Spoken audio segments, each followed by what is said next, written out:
कर आज के इस खास विश्लेषण में हम बात करेंगे एक ऐसी कथा की जो सदियों से हमारे समाज में गूंजती आ रही है। सूर्यपुत्र श्री शनिदेव की कथा।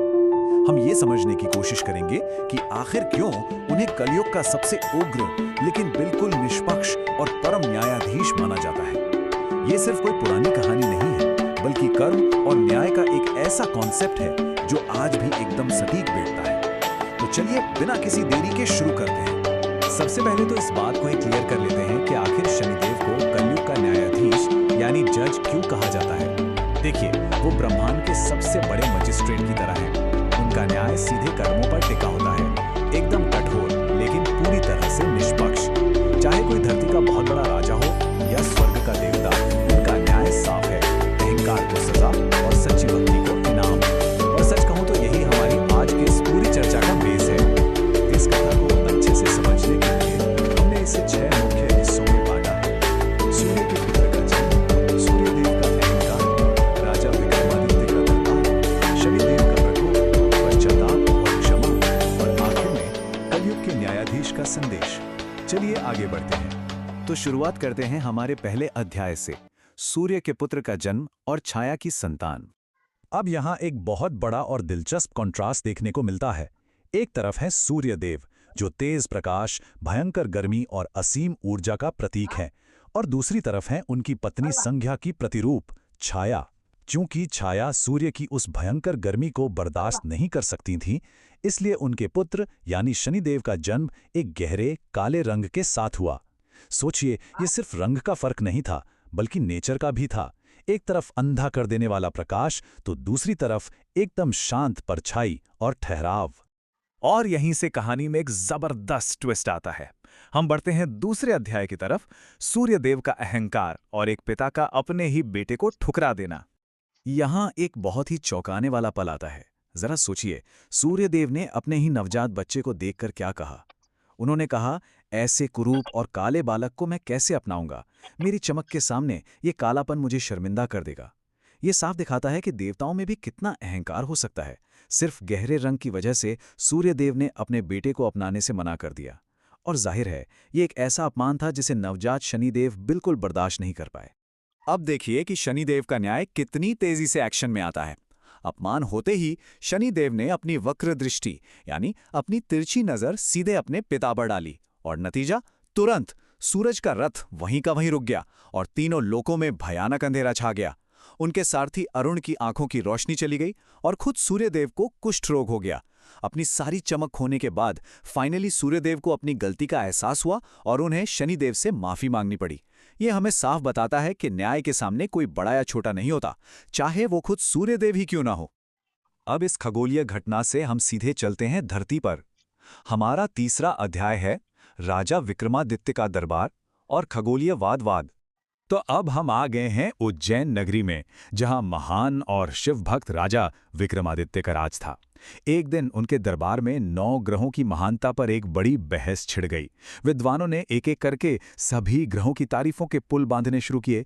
किसी ने सूर्य को सबसे ऊपर रखा, तो किसी ने चंद्रमा की शीतलता की तारीफ की। मंगल को उपकारी, बुध को ज्ञान का दाता, गुरु को ज्ञान का भंडार, शुक्र को शांति का प्रतीक और राहु को सम्मान का दर्जा दिया गया। मतलब दरबार में एक बहुत ही शानदार इंटेलेक्चुअल डिबेट चल रही थी। लेकिन असली क्लाइमैक्स तो तब आया जब आखिरी विद्वानों की बारी आई। उन्होंने डंके की चोट पर कहा कि शनिदेव ही सबसे ताकतवर ग्रह हैं। उन्होंने साफ कहा कि वो कलयुग के असली न्यायाधीश हैं और उनकी पावर इतनी ज्यादा है कि खुद उनके पिता सूर्यदेव को भी उनके आगे झुकना पड़ा था।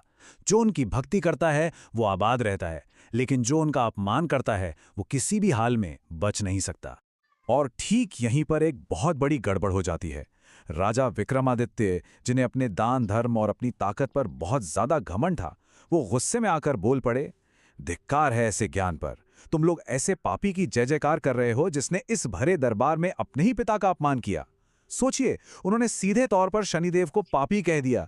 बस यही वो एक भयंकर भूल थी जिसने इस महान राजा के पतन की कहानी लिख दी। यहीं से शुरुआत होती है हमारे चौथे अध्याय की, शनिदेव का प्रकोप और एक राजा का पतन।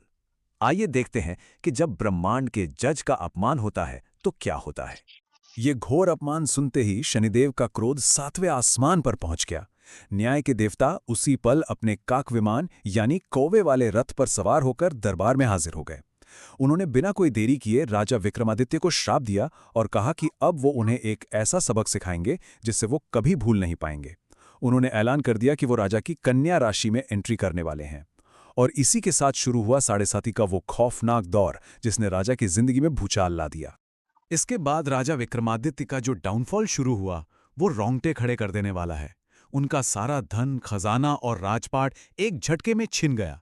जो उज्जैन नगरी कभी इतनी आबाद थी वो पूरी तरह से बर्बाद हो गई। और बात यहीं नहीं रुकी, आगे चलकर एक दूसरे राजा चंद्रसेन के हाथों उन्हें भयानक सजा मिली। नौबत यहां तक आ गई कि उस महान चक्रवर्ती सम्राट को एक तेली के घर नौकर बनकर दर दर की ठोकरें खानी पड़ी। ये दिखाता है कि शनिदेव का न्याय कैसे इंसान के सारे दुनियावी घमंड और स्टेटस को एक पल में मिट्टी में मिला सकता है। लेकिन ठहरिए, न्याय का मतलब सिर्फ सजा देना नहीं होता, बल्कि सुधरने का मौका देना भी होता है। तो अब हम आते हैं अपने 5वें अध्याय पर, पश्चाताप, क्षमा और मुक्ति का मार्ग। गरीबी और भयंकर तकलीफों से टूट चुके राजा विक्रमादित्य को फाइनली भगवान शिव से रास्ता मिला। शिवजी की बात मानकर राजा ने खुद को सबसे अलग कर लिया, एकांत में चले गए और अपना सारा ईगो, सारा घमंड पूरी तरह से छोड़ दिया। उन्होंने एकदम सच्चे मन से शनिदेव को याद किया और अपने उन कड़वे शब्दों के लिए दिल से माफी मांगी। ये पल हमें सिखाता है कि जब हमारा अहंकार पूरी तरह टूट जाता है ना, असल में सच्ची भक्ति वहीं से शुरू होती है। अब इस बदलाव को देखिए, ये सच में कमाल का है। एक तरफ वो राजा था जो दौलत और ज्ञान के घमंड में बिल्कुल अंधा हो चुका था, और दूसरी तरफ अब वो एक ऐसा भक्त है जो पूरी तरह से विनम्र है, एकदम डाउन टू अर्थ। और कमाल की बात देखिए, जैसे ही राजा का अहंकार खत्म हुआ, शनिदेव पल भर में मान गए। उन्होंने तुरंत राजा को माफ कर दिया और देखते ही देखते उज्जैनी नगरी की सारी खुशहाली, सारा खजाना और राजा का वो खोया हुआ सम्मान उन्हें वापस लौटा दिया। अब हम पहुंच गए हैं अपने इस विश्लेषण के आखिरी अध्याय पर, कलयुग के न्यायाधीश और इस कथा से मिलने वाली सीख। तो चलिए इस पूरी कथा का निचोड़ निकालते हैं और देखते हैं कि हमें इससे क्या सीखने को मिलता है। पहला, कभी भी ईश्वरीय शक्ति को हल्के में ना लें या उसका अपमान न करें। दूसरा, अपनी जिंदगी में हमेशा विनम्र बने रहें। तीसरा पॉइंट बहुत जरूरी है, शनिदेव का न्याय अंधा नहीं है बल्कि बिल्कुल फेयर है। चाहे देवता हो या राजा, वो अहंकार को एक समान सजा देते हैं। और आखिरी बात, अगर आपकी भक्ति में सच्चाई है तो वो आपको अनंत सुरक्षा और तरक्की देगी। मतलब अहंकारियों के लिए वो डर है, लेकिन अपने सच्चे भक्तों के लिए वो सबसे बड़े रक्षक हैं। इस कथा का समापन शनिदेव की एक बहुत बड़ी अनाउंसमेंट के साथ होता है। उन्होंने साफ कहा कि इस कलयुग में भी उनकी पावर और उनकी प्रेजेंस हमेशा बनी रहेगी। उन्होंने शिंगनापुर जैसी पवित्र जगहों को अपना धाम बनाया, जहां आज भी उनकी रक्षक परछाई मौजूद मानी जाती है। ये हमें बताता है कि ये कहानी सिर्फ इतिहास की किताबों में बंद नहीं है, बल्कि आज भी हमारे आपके जीवन में एक एक्टिव फोर्स की तरह काम कर रही है। तो इस पूरी जर्नी के बाद हम सभी के लिए सोचने वाली बात यह है कि जब हमारा सामना कलयुग के इस परम न्यायाधीश से होगा तो हमारी पहचान क्या होगी? क्या हम अपने अंधे कर देने वाले अहंकार के लिए जाने जाएंगे, या फिर अपनी सच्ची और विनम्र भक्ति की शांत ताकत के लिए? इस बात पर एक बार जरूर सोचिएगा। आज के इस विश्लेषण में हमारे साथ जुड़ने के लिए आपका बहुत बहुत शुक्रिया। ऐसे ही सीखते रहिए और ज्ञान के सफर में हमारे साथ बने रहिए।